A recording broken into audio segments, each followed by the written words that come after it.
तो दोस्तों ये भूगोल का आपका सेकंड लेक्चर है, ठीक है। This is the lecture number 2। पहले लेक्चर में हमने बेसिक जानकारी हासिल करी थी ना, जिसमें मैंने काफ़ी इंपॉर्टेंट बातें डिस्कस करी थी। आपको हर एक बात को बार बार रिवाइज करना है। पेपर में हमें भूल जाती हैं चीज़ें अगर आप याद नहीं रखोगे उन सब चीज़ों को, ठीक है। इसलिए एग्ज़ाम को क्रैक करने का एक ही वे होता है कि a regular revision is must. तो दूसरा जो हमारा लेक्चर है उसका जो नाम है वो है स्ट्रक्चर एंड फिजियोग्राफी, ठीक है। Structure and physiography.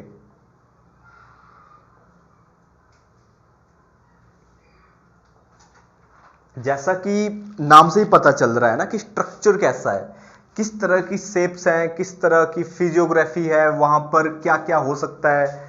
अगर बात करें, ठीक है, अर्थ की जो ऐसा माना जाता है कि 460 मिलियन साल पहले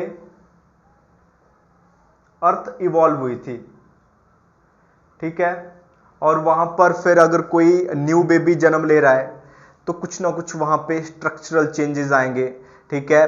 कुछ एंडोजेनिक और एक्सोजेनिक फोर्सेस वहां पर होगी, जैसे कि हमारी पृथ्वी माता है ना, क्या है, हम भारतीय हैं तो हम हर चीज को माँ का दर्जा देते हैं। तो यहाँ पे हमें पता है कि कोर है, फिर मेंटल है, फिर क्रस्ट है। आगे वाले चैप्टर्स में हम बहुत ही डिटेल में इन सब कुछ चीज़ों को स्टडी करेंगे, ठीक है।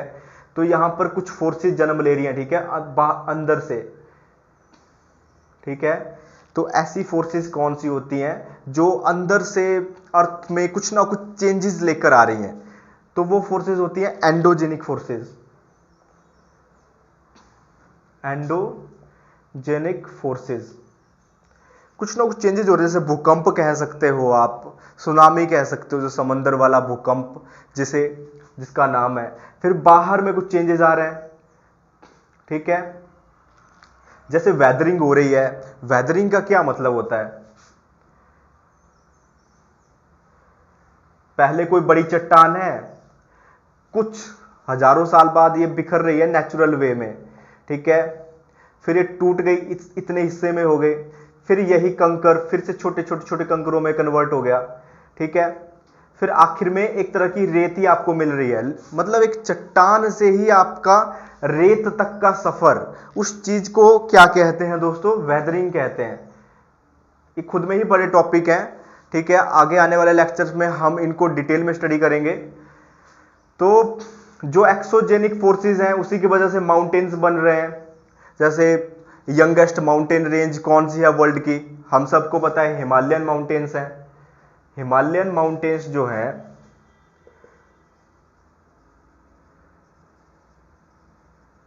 वो यंगेस्ट माउंटेन रेंज है। तो आप सबने थ्योरीज में देखा होगा, जैसे बचपन में आप कभी आपने डिस्कवरी चैनल देखा होगा, नेशनल जियोग्राफी। अगर मैं कहता हूं अगर आपको जियोग्राफी में और अच्छे से महारत हासिल करनी चाहिए ना, तो आपको नेट जियो के चैनल भी देखने चाहिए। वहां पे बहुत ही डिटेल में ये सब चीजें समझाई होती है, ठीक है। आप डिस्कवरी प्लस की सीरीज को देख सकते हो। आपकी जियोग्राफी और एनवायरमेंट ऐसा सेक्शन हो जाएगा कि कभी आपको डाउट करने की जरूरत ही नहीं रहेगी, ठीक है। तो जो ओल्डेस्ट माउंटेन रेंज है वो किसे मानते हैं हम? वो अरावली रेंज को मानते हैं। तो बेसिकली हमारा मुद्दा क्या है यहां पर? फिजियोग्राफिक डिवीजन के बारे में जानना। तो बेसिकली जो हमारा जो ये भारत है ना, वो बेसिकली 6 भागों में बंटा हुआ है जो जियोग्राफी के हिसाब से है। जैसे कि जो फिजियोग्राफिक डिवीजन कितने हैं? फिजियोग्राफिक डिवीजन,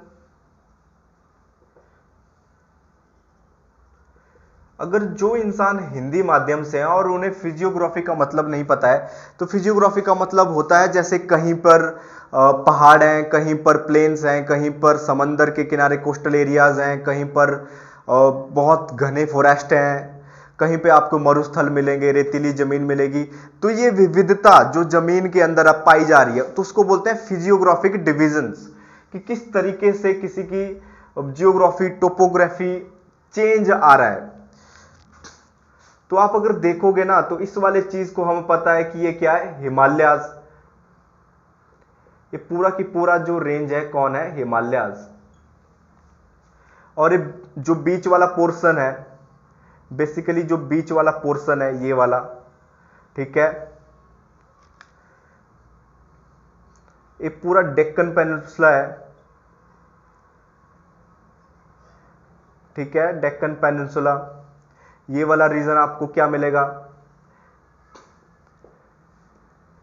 प्लेन्स मिलेंगे आपको, नॉर्थर्न प्लेन्स।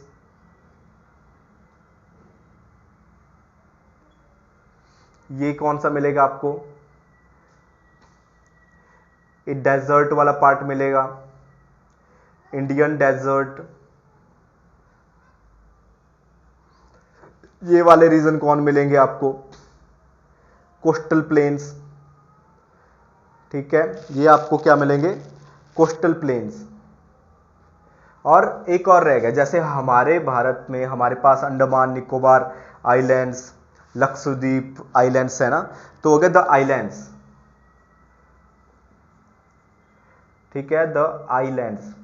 तो कितने तरह के 6 बताया मैंने, द नॉर्थर्न, ये तो हो गए नॉर्थर्न हिमालयाज में भी देखो, ये नॉर्थर्न हिमालयाज हैं और ये नॉर्थ ईस्टर्न हिमालयाज हैं, ये नॉर्थ ईस्टर्न हिमालयाज हैं। तो पहला आपका नॉर्दर्न और नॉर्थ ईस्टर्न हिमालयाज, फिर आपका नॉर्थर्न प्लेन्स हो गया, फिर पेनिनसुलर प्लेटू, ये पूरे के पूरे ये देखो ना, यहां से जब बात कर रहे हैं मध्य प्रदेश या ऊपर तक पूरे की बात कर रहे हैं तो वो है पेनिनसुलर प्लेटू। अगर डेक्कन की बात कर रहे हैं तो थोड़ा सा छोटा होता है ये, ठीक है, कुछ देर बाद हम इसे डिटेल में स्टडी करेंगे। और जो मैंने बताया आपको, द इंडियन डेजर्ट और द कोस्टल प्लेन्स और द आइलैंड्स। तो 1 बाय 1 हम इन सबको बहुत ही अच्छे से पढ़ेंगे। तो पहला जो हमारा है वो क्या है, the north and north eastern Himalayas.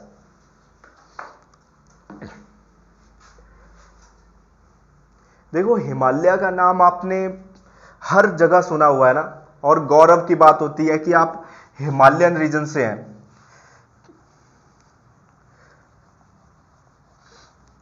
तो आप में से बहुत कम होंगे जिन्हें बहुत ही डिटेल और इलेबोरेटिव नॉलेज होगा कि हिमालयाज क्या है। हिमालयाज वही नहीं है जहां पे आप घूम रहे हो, एक मोबाइल से आप अगर आप बड़ा व्यू देख रहे हो, जूम करके देखोगे तो कितनी छोटी छोटी छोटी छोटी माइनर डिटेल होती है। तो उस चीज को हम अच्छे से यहां पर देखने वाले हैं। पहले बात हिमालयाज की अगर हम कर रहे हैं तो खुद में ही जो हिमालय है वो मेजॉरिटी 3 लाइंस में बंटा हुआ है, जिसको हम देखते हैं बड़े पिक्चर से ऊपर से।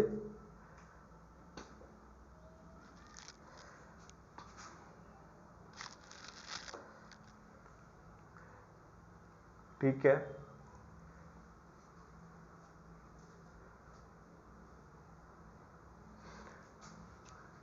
जैसे ये ग्रेटर हिमालयाज, सबसे बड़ी जो लाइन है ग्रेटर हिमालयाज, फिर आपका मिडल हिमालयाज और फिर आपका लेसर हिमालयाज। ठीक है, ये आपका मिडल हिमालय और ये आपका हो गया लेसर हिमालय।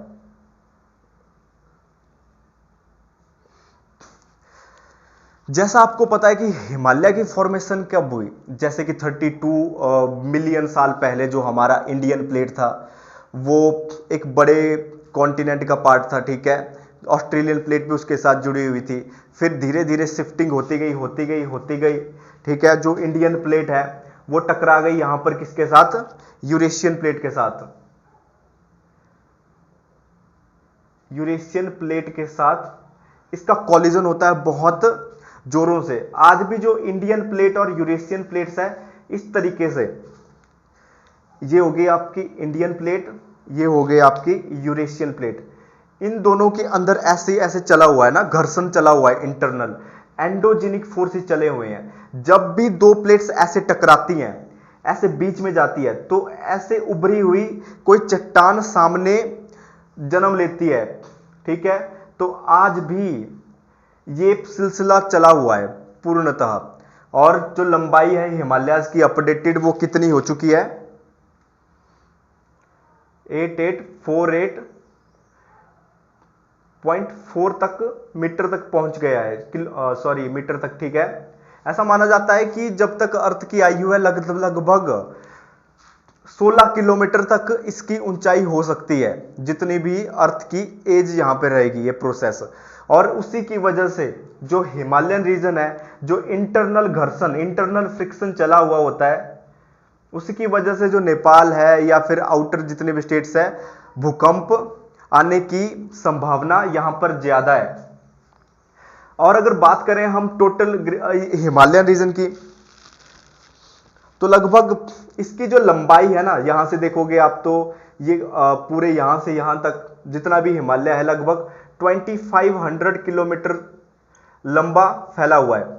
ठीक है, तो आपको पता होना चाहिए कि 2500 किलोमीटर लंबाई तक हिमालय फैला हुआ है, और कहीं से 160 किलोमीटर से 400 किलोमीटर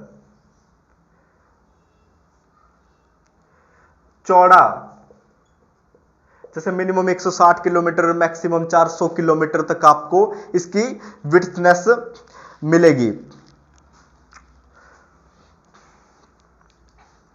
और हिमालय खुद में ही बंटा हुआ है। ठीक है, आप देख सकते हो कि 5 भागों में आप इसे बांट सकते हो हिमालय को। 5 डिवीजन ऑफ हिमालयाज, जिसमें पहला आप कौन देख सकते हो यहां पे, यहां से स्टार्ट करेंगे हम ना, कश्मीर या नॉर्थ वेस्टर्न हिमालय। जो पहले की बात करेंगे हम वो करेंगे कश्मीर और नॉर्थ वेस्टर्न हिमालय।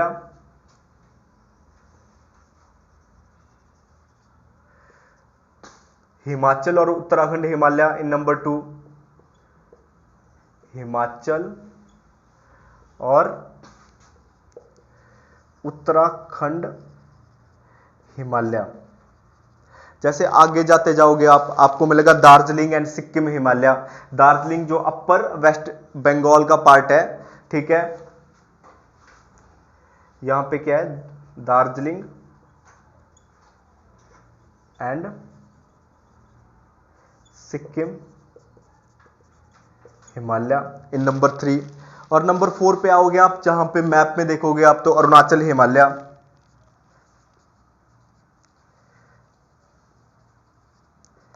अरुणाचल हिमालयाज।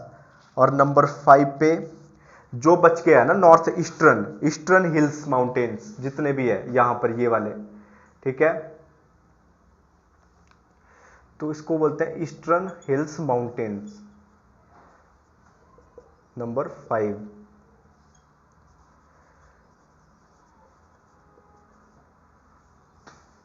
तो शुरुआत करते हैं हम अपने कश्मीर और नॉर्थ वेस्टर्न हिमालय से। जैसे कि कश्मीर है, ठीक है, हमको पता है कि J&K का जो रीजन है भारत में ये वाला है। देखो यहां से पीर पांजाल रेंज आती है, और पीर पांजाल के बाद आता है ग्रेटर हिमालयाज, और उसके बाद जस्कार रेंज, और उसके बाद लद्दाख रेंज, ठीक है, और उसके बाद यहां जैसे काराकोरम रेंज भी आती है। ठीक है, अगर आप यहां पे देखोगे तो कैलाश रेंज आपको यहां पर मिलेगी, पाकिस्तान साइड में मिलेगी आपको हिंदुकुश माउंटेन्स मिलेंगे, सलूमन रेंज मिलेगी। जितना वर्ल्ड जियोग्राफी का पार्ट होगा उसमें हम इस चीज को थॉरली देखेंगे। तो बेसिकली जो क्वेश्चन आता है पेपर में कि कश्मीर वैली कहां पर है, कश्मीर वैली सिचुएटेड किन 2 पार्ट में है, तो कश्मीर वैली जो है वो है ग्रेटर हिमालय और पीर पांजाल की रेंज में। ठीक है, कश्मीर वैली जो बनी हुई है ना, the famous Kashmir valley in the world,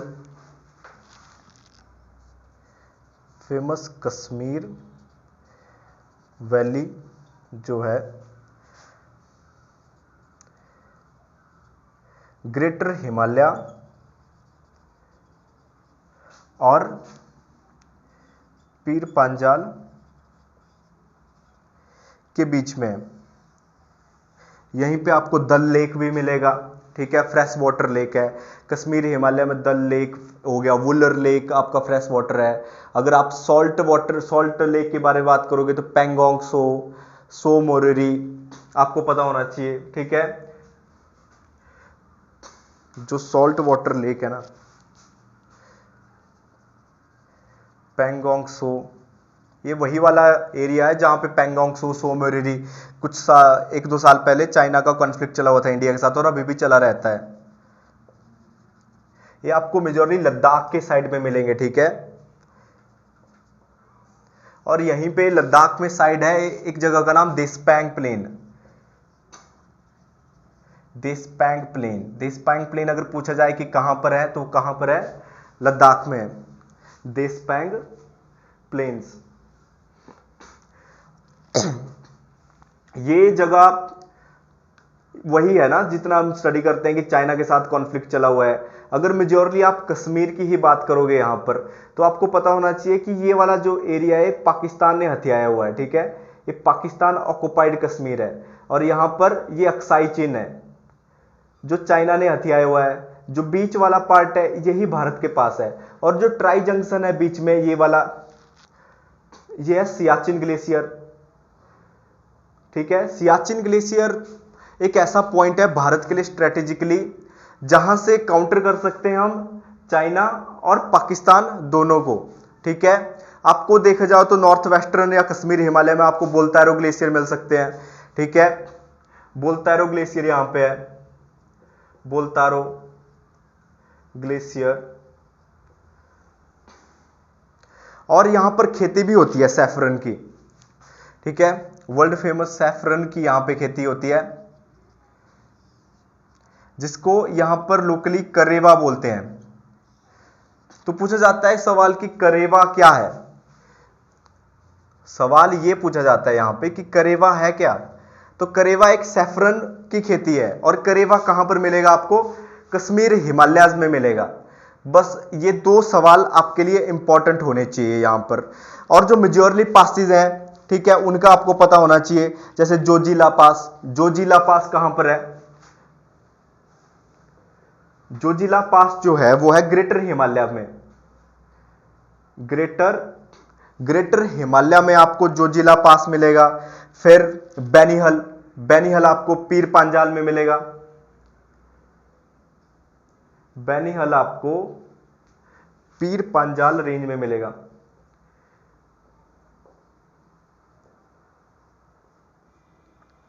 और अगला फोटुला, फोटुला, फोटुला आपको जस्कार रेंज में मिलेगा, जस्कार रेंज में मिलेगा। और खारदुंगला पास, खारदुंगला पास, खारदुंगला पास आपको मिलेगा लद्दाख रेंज में। हाईएस्ट मोटर बाइक जितने भी दीवाने होते हैं, वर्ल्ड का सबसे टॉप मोस्ट ट्रैक है ये बाइकर्स के लिए, खारदुंगला पास, ठीक है। ये आपको लद्दाख रेंज में मिलेगा। उसके ऊपर आपके पास काराकोरम रेंज है। अगर पूछा जाए कि जो माउंट केटू गुडविन ऑस्टिन है दुनिया का सबसे ऊंचा पर्वत, तो आपको वो काराकोरम रेंज के पास मिलेगा, ठीक है। That is in the Karakoram range.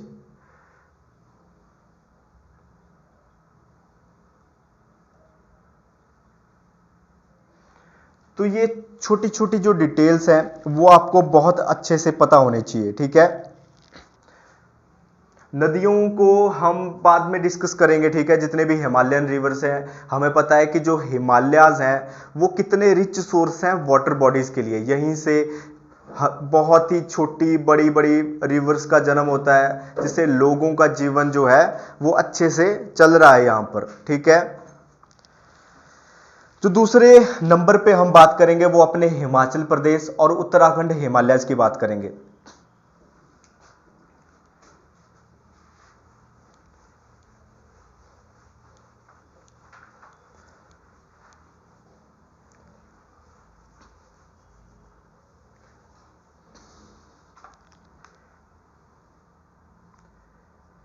Himachal और उत्तराखंड हिमालय,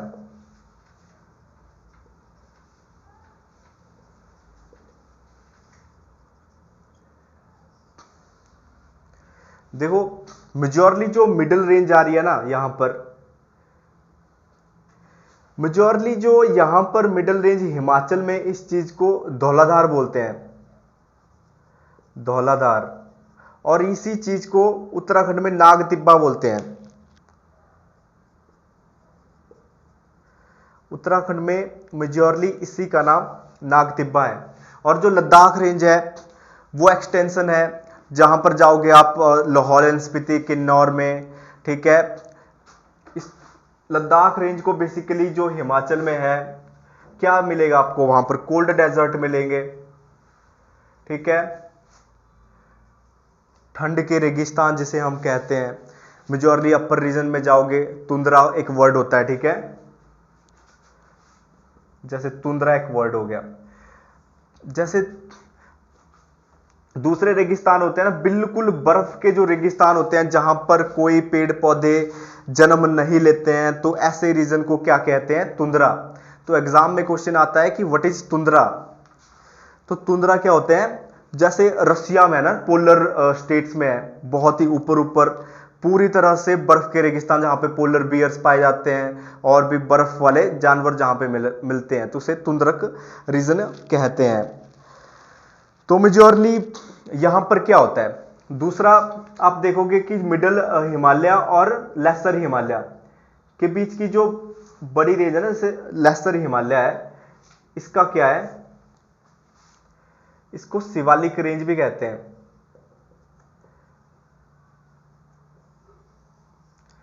तो जो बड़ी बड़ी वैलीज होती हैं between middle and the lesser Himalayas, इसको दुन भी कहते हैं, ठीक है।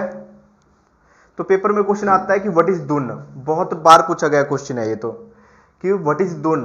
दुन क्या होता है? जैसे मिडिल हिमालयन रेंज और शिवालिक जो बीच की जो बड़ी वैलीज है, ये वाली, ठीक है, उसको क्या कहते हैं? दुन। और पूछा जाए कि दोएब क्या होता है? दोएब क्या होता है? अगर मान लो कि दो नदियों के बीच की जो भूमि है, यहां पर एक नदी जा रही है, ठीक है, ये नदी यहां पर गुजर रही है, तो जो दो नदियों की भूमि होती है ना बीच में, काफी ज्यादा उपजाऊ होती है, अत्यधिक उपजाऊ भूमि होती है ये। तो ऐसी भूमि को क्या कहते हैं? दोएब, ठीक है। जैसे तुंगभद्रा दोएब है, ठीक है, इन सबको हम बाद में स्टडी करेंगे। और ऐसा पूछा जाए कि जो लार्जेस्ट दुन कौन है? ऐसा पूछा जाता है कि लार्जेस्ट दुन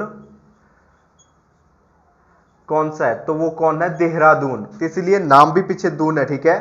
तो लार्जेस्ट दून कौन है? देहरादून। जो देहरादून जो वैली है ना, वो लार्जेस्ट बनी हुई है। जैसे कि अगर लेंथ देखोगे इसकी, तो 35 टू 45 किलोमीटर तक जाता है ये, 35 टू 45 किलोमीटर।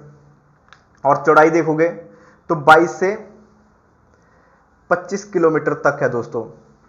जैसे हिमाचल में बात करूं तो शिमला कालका दून आपको मिलेगा, यहां पर चंडीगढ़ दून है, वो भी इसी में आता है, ठीक है।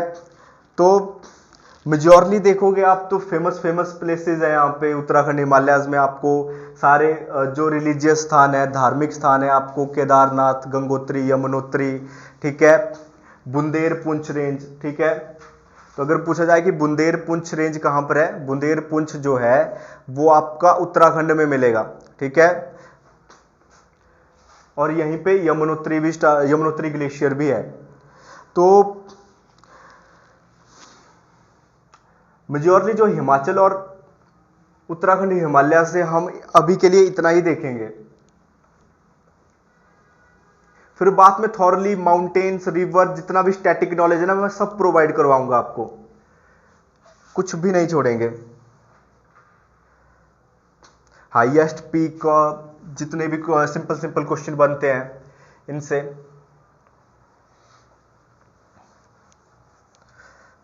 तो जो थर्ड नंबर पे आया है हमारा, वो है क्या? सिक्किम एंड दार्जिलिंग हिमालय।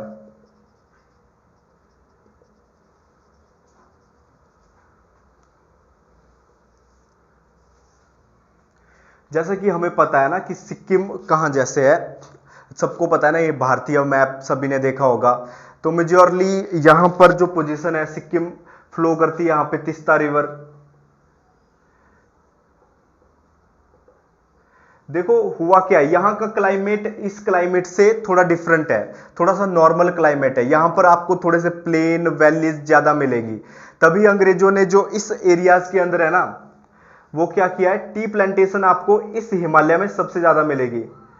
तो क्वेश्चन यही होता है कि किस हिमालय में टी प्लांटेशन आपको ज्यादा देखने को मिलती है। तो वो ज्यादातर आपको इसी रीजन पे आपको चाय के गार्डन्स मैक्सिमम मिलेंगे। ठीक है, ट्राइबल्स अगर बात करेंगे तो यहां पर कौन सी ट्राइब्स जैसे मेजोरली रहती है, लेप्चा ट्राइब। तो ये पता होना चाहिए आपको कि लेप्चा ट्राइब का जो संबंध है वो किससे है, सिक्किम एंड दार्जिलिंग हिमालय से है। अगर भारत की जो सबसे बड़ी पीक है कंचनजंगा है, माउंट कंचनजंगा आपको खुद सिक्किम में मिलेगा। ठीक है, अगर स्टैटिक में पूछा जाए क्वेश्चन की 1975 में भारत ने सिक्किम को हथियाया था, ये क्वेश्चन भी इंपॉर्टेंट है पेपर के लिए। और अगर नॉन जियोग्राफी थोड़ी देर के लिए बात करें तो वो वहां पे चोग्याल डायनेस्टी है। बस इतने दो चीज याद रखनी कि उससे पहले यहां पे चोग्याल डायनेस्टी थी। ठीक है,